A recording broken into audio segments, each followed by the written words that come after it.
Era 1935.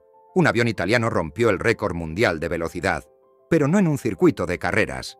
Volaba bajo, rápido y cargado de explosivos sobre el Mediterráneo. ¿Cómo llegó hasta allí? ¿Qué hacía un avión de carreras lanzando bombas en la Segunda Guerra Mundial? Esta es la historia del Savoia Marchetti SM-79, un avión que nació para la gloria deportiva y terminó convirtiéndose en el protagonista de la aviación italiana durante la Segunda Guerra Mundial. Lo cierto es que el SM-79 no solo cumplió, sino que se convirtió en el avión más sanguinario y temido para sus enemigos. Sus líneas aerodinámicas, su agilidad y su versatilidad lo llevaron desde los podios de velocidad hasta los cielos del norte de África. Pero como toda leyenda, su historia también incluye decisiones cuestionables, sacrificios humanos y un inevitable declive ante el avance de la tecnología bélica. Si te apasionan estas historias ocultas de la aviación, los giros inesperados de la guerra y los aviones que marcaron una época como a mí, este canal es para ti. Suscríbete y activa la campanita y recuerda, no todos regresan de una misión. Por eso, esta es la última misión. Dicho eso, comencemos. A comienzos de la década de 1930, Italia vivía una fiebre por romper récords. El régimen de Mussolini quería demostrarle al mundo que Italia no solo era poderosa, sino moderna, tecnológica y capaz de competir con las grandes potencias. Y para eso, el cielo era el escenario perfecto. En ese contexto nace un proyecto ambicioso: crear un avión que no solo fuese rápido, sino imbatible. Un trimotor capaz de ganar carreras, cruzar continentes y representar la supremacía del ingenio italiano. Ese avión sería el SM-79. Diseñado por Alessandro Marchetti, el SM-79 rompía esquemas desde el primer boceto. Tenía una estructura mixta: fuselaje metálico combinado con alas de madera recubiertas en tela. ¿Por qué? Porque pesaba menos, era más ágil y podía alcanzar velocidades impensadas para su tamaño. Además, estaba impulsado por 3 motores Alfa Romeo que entregaban una potencia combinada superior a los 2000 caballos de fuerza. Un verdadero monstruo aéreo.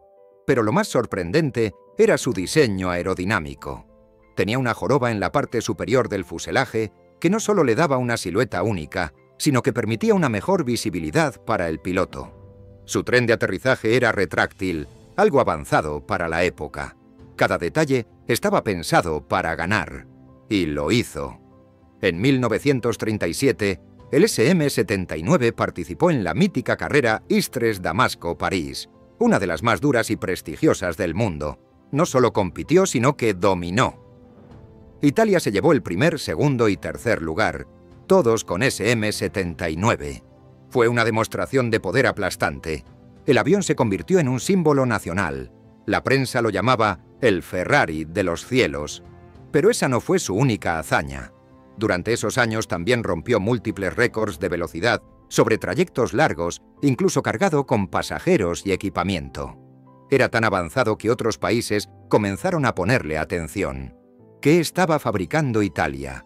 ¿Y con qué propósito final?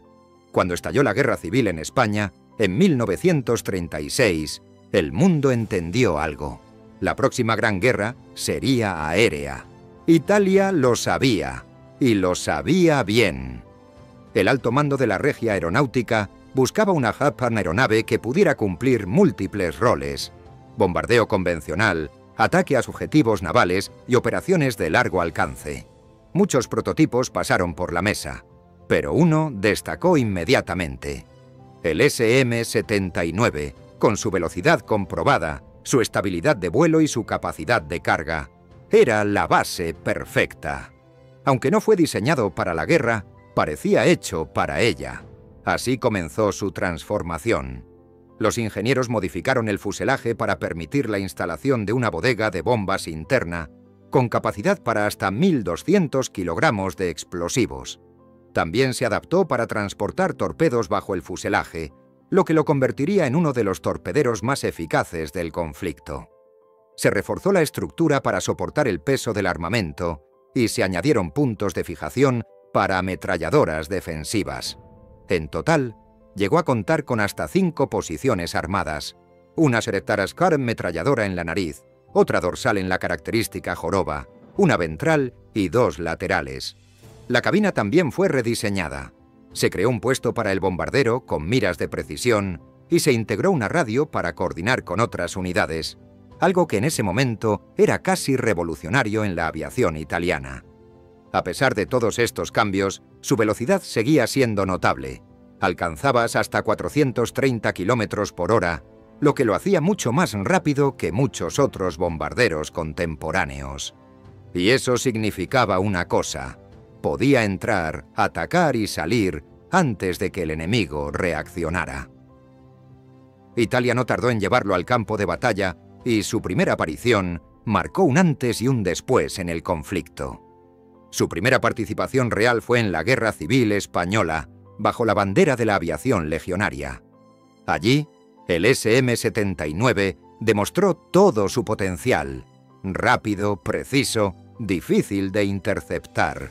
Fue un éxito inmediato. No solo cumplía su función, sino que inspiraba confianza en las tripulaciones. Era considerado seguro, resistente y fácil de manejar en comparación con otros bombarderos de la época. Para 1939, más de 100 unidades ya estaban en servicio. Y cuando estalló la Segunda Guerra Mundial, el SM-79 no era un prototipo, era un protagonista. Fue TAC el bombardero medio estándar de la Regia Aeronáutica. Se produjeron más de 1.300 unidades en distintas versiones. Algunas fueron adaptadas para operaciones nocturnas, otras especializadas en el lanzamiento de torpedos. Su flexibilidad era asombrosa. Y no solo Italia lo utilizó. Otros países como Rumanía y Yugoslavia también adquirieron unidades. Incluso Alemania mostró interés. En un momento donde cada potencia luchaba por ganar superioridad aérea, el SM-79 se convirtió en una herramienta valiosa y, sobre todo, temida. En la Segunda Guerra Mundial, su papel fue fundamental, especialmente en el teatro del Mediterráneo. Desde bases en Sicilia, Cerdeña y Libia, los SM-79 hostigaron convoyes aliados, atacaron posiciones británicas en Egipto y realizaron incursiones sobre Grecia y los Balcanes. Pero donde más destacó fue como torpedero. En misiones sobre el mar Mediterráneo, los SM-79 volaban a baja altitud para esquivar el radar y soltaban torpedos con precisión quirúrgica contra buques británicos. Fue una táctica arriesgada, pero efectiva. Tripulaciones italianas se convirtieron en leyendas por sus hazañas casi suicidas. Uno de los episodios más recordados ocurrió en 1942, cuando una escuadrilla de SM-79 logró hundir el destructor británico HMS Bedouin y dañar varios barcos escolta durante una operación masiva frente a la costa de Malta. La operación fue tan precisa y temeraria que incluso la Royal Navy reconoció la capacidad de los italianos en sus informes.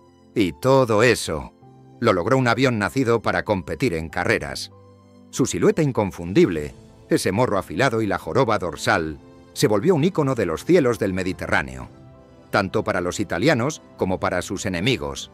Pero nada de esto habría sido posible sin una decisión clave: apostar por un avión civil, transformarlo, adaptarlo y lanzarlo a la guerra con todo su potencial. Lo que nació para romper récords estaba listo para romper líneas enemigas y hundir barcos. El SM-79 ya había demostrado su potencial en la Guerra Civil Española. Pero eso fue solo un ensayo. La verdadera prueba llegaría en 1940, cuando Italia entró oficialmente en la Segunda Guerra Mundial. La Regia Aeronáutica movilizó decenas de escuadrones de SM-79, especialmente en el frente del Mediterráneo. Su papel era claro: hostigar convoyes británicos, atacar posiciones costeras y apoyar a las tropas del Eje en África. Y desde el primer día, el SM-79 dejó su marca. Una de sus primeras operaciones destacadas fue contra el puerto de Alejandría, en Egipto, un punto estratégico vital para la Royal Navy. Los SM-79 volaban a altitudes bajas para evitar ser detectados. Soltaban sus bombas o torpedos y se retiraban a toda velocidad. Esa combinación de velocidad y maniobrabilidad les permitía sobrevivir en entornos extremadamente hostiles. En los primeros meses, Lograron hundir varios buques de transporte y dañar destructores aliados. Los informes de inteligencia británicos empezaron a identificar al SM-79 como una amenaza prioritaria. En un conflicto donde el control del mar era vital, un bombardero torpedero eficaz podía inclinar la balanza. Pero también había riesgos. El avión no contaba con blindaje pesado, lo que lo hacía vulnerable a la artillería antiaérea y a los cazas enemigos más modernos como el Spitfire o el Hurricane. Muchos tripulantes no regresaban. Las misiones eran peligrosas, intensas y muchas veces letales. Aún así, el SM-79 logró lo que pocos bombarderos podían: combinar agilidad con potencia de fuego. Su verdadero valor se notó en el rol de torpedero. En ataques coordinados, los SM-79 descendían casi al nivel del mar, esquivando el radar y el fuego enemigo, y soltaban sus torpedos a pocos metros del objetivo. Este tipo de misiones exigía una precisión extrema, nervios de acero y coordinación total entre piloto, navegante y artillero. La Regia Aeronáutica desarrolló tácticas muy arriesgadas. A veces volaban de noche, a veces en oleadas. Había escuadrones enteros especializados en ataques marítimos. Las condiciones eran duras: calor extremo en el desierto, combustible limitado, mantenimiento escaso. Pero aún así, volaban. Los aliados al principio subestimaron su capacidad, pero pronto, informes británicos comenzaban a destacar su efectividad. Barcos dañados, suministros perdidos, rutas interrumpidas. El Halcón del Mediterráneo, como lo apodaron los británicos, había entrado oficialmente al combate, y lo hacía con furia. El debut del SM-79 no fue solo funcional, fue simbólico. Representaba el orgullo de la aviación italiana, el ingenio de sus diseñadores y la valentía de sus tripulaciones. Se enfrentaba a enemigos más modernos, pero compensaba sus debilidades con audacia y estrategia. Era el arma perfecta para una guerra imperfecta, y su reputación apenas comenzaba a crecer. A medida que la guerra avanzaba, el SM-79 se convirtió en mucho más que un bombardero. Se transformó en un símbolo de resistencia, audacia y precisión quirúrgica. Los años 1940 y 1941 fueron su punto más alto. Durante este periodo, las unidades de SM-79 llevaron a cabo algunas de las misiones más espectaculares y peligrosas de toda la aviación italiana. Y en el centro de muchas de ellas estaba el nombre de un hombre: Carlo Emanuele Buscaglia. Buscaglia era un piloto legendario, un as del torpedeo. Convirtió el SM-79 en su herramienta letal personal. Bajo su liderazgo, se desarrollaron nuevas tácticas de ataque, como la aproximación a baja altitud en formación cerrada, que maximizaba el impacto y confundía a los sistemas defensivos enemigos. Fue responsable de decenas de ataques exitosos contra convoyes británicos y llegó a ser condecorado por sus hazañas, aunque también fue derribado y capturado más adelante. Pero no fue el único. El SM-79 fue protagonista en el hundimiento de varios buques de guerra, entre ellos el HMS Sikh y el HMS Zulu, durante las operaciones en el norte de África. Incluso logró impactos directos sobre portaaviones británicos, como el HMS Indomitable. Aunque no siempre lograban hundirlos, los daños obligaban a muchos buques a retirarse de operaciones durante semanas. Una de las misiones más recordadas tuvo lugar en agosto de 1942, durante la Operación Pedestal. Esta fue pues una operación crítica para los británicos, destinada a abastecer la sitiada isla de Malta. Los SM-79 atacaron sin descanso. A pesar del fuerte escolta aliado, lograron hundir el petrolero Ohio, vital para la operación, además de dañar seriamente varios buques escolta. Fue una demostración del poder táctico que aún conservaba el bombardero italiano. Cada misión era un acto de coraje. Los pilotos sabían que enfrentaban cazas modernos, fuego antiaéreo brutal y, en ocasiones, hasta condiciones meteorológicas extremas. Pero aún así volaban. Algunos regresaban con sus aviones llenos de agujeros, con un motor incendiado o sin sistemas eléctricos, y sin embargo, regresaban. La moral de las tripulaciones italianas se alimentaba de los logros del SM-79. A pesar de las limitaciones tecnológicas y logísticas del país, este avión representaba lo mejor que podía ofrecer la industria nacional. Se le llegó a considerar el último gran éxito de la aviación italiana. En Italia, la propaganda lo inmortalizó como el Sparviero, el gavilán, un depredador veloz, preciso y audaz. Las imágenes del SM-79 adornaban pósters, postales, revistas y aparecía en noticieros como la joya del esfuerzo bélico nacional. Su diseño elegante y agresivo capturó la imaginación del público, y los pilotos que lo pilotaban eran vistos como héroes del aire. Incluso sus enemigos lo reconocían. Documentos aliados hablaban del Torpedo Plan como un rival difícil de interceptar, con una tasa de impacto sorprendentemente alta. En los combates sobre el mar, era común que al escuchar el sonido característico de sus motores, los navíos entraran en alerta máxima. Ese zumbido triple, inconfundible, era sinónimo de peligro inminente. La influencia del SM-79 fue tan notoria que otras potencias comenzaron a estudiar sus tácticas. No porque tuvieran el mejor avión, sino porque supieron sacarle el máximo partido a lo que tenían. Esa fue quizás su mayor virtud, su adaptabilidad. No era el más nuevo ni el más blindado, pero sabía golpear donde más dolía. Y aunque con el tiempo comenzó a ser superado tecnológicamente, sus primeras campañas dejaron una huella imborrable. En poco más de 2 años, el SM-79 pasó de ser una adaptación improvisada a convertirse en el rostro de los ataques aéreos italianos. Dejó marcas físicas en los cascos de los barcos enemigos y marcas psicológicas en quienes lo enfrentaban. Como toda leyenda, el SM-79 también tuvo su ocaso. A medida que la guerra avanzaba, las potencias aliadas comenzaron a desplegar aviones más modernos, con mejor blindaje, armamento superior y tecnologías que dejaban al SM-79 rezagado. Lo que antes era una ventaja, su velocidad y maniobrabilidad, empezó a volverse insuficiente frente a la nueva generación de cazas como el Supermarine Spitfire, el P-38 Lightning o el Hawker Typhoon.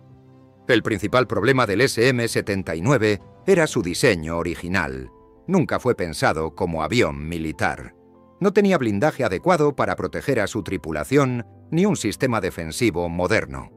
Sus 5 posiciones de ametralladoras eran efectivas al inicio, pero pronto quedaron obsoletas frente a la potencia de fuego enemiga.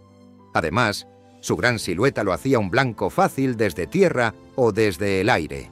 La superioridad aérea aliada también fue clave en su caída. Con el dominio progresivo del aire en el Mediterráneo y el norte de África, los SM-79 comenzaron a sufrir bajas cada vez más elevadas. Las misiones que antes eran audaces se volvieron casi suicidas. Muchos escuadrones fueron diezmados. La Regia Aeronáutica intentó adaptarlo a misiones nocturnas o de patrullaje, pero el deterioro era evidente. La falta de evolución tecnológica jugó en su contra. Mientras otras naciones renovaban su flota constantemente, Italia seguía produciendo variantes del SM-79 con mejoras mínimas. Las fábricas italianas, golpeadas por los bombardeos y la falta de recursos, no pudieron dar el salto hacia una nueva generación de bombarderos. Para 1943, el SM-79 ya no era el terror de los cielos. Era un veterano glorioso, pero desfasado. Su leyenda permanecía viva, pero su efectividad operativa ya no era la misma. Lo que una vez fue una joya táctica, se convirtió en una sombra de lo que fue, luchando en una guerra que se movía más rápido que él. Cuando terminó la guerra, el Savoia Marchetti SM-79 ya no tenía un lugar en los cielos modernos, pero su legado estaba apenas comenzando. Tras el armisticio de Italia en 1943, algunos SM-79 siguieron volando bajo control de la República Social Italiana y también del bando aliado, aunque con roles mucho más limitados. Muchos fueron destruidos, otros desmantelados, y solo unos pocos sobrevivieron al caos del conflicto. Hoy, solo 3 ejemplares completos existen en el mundo.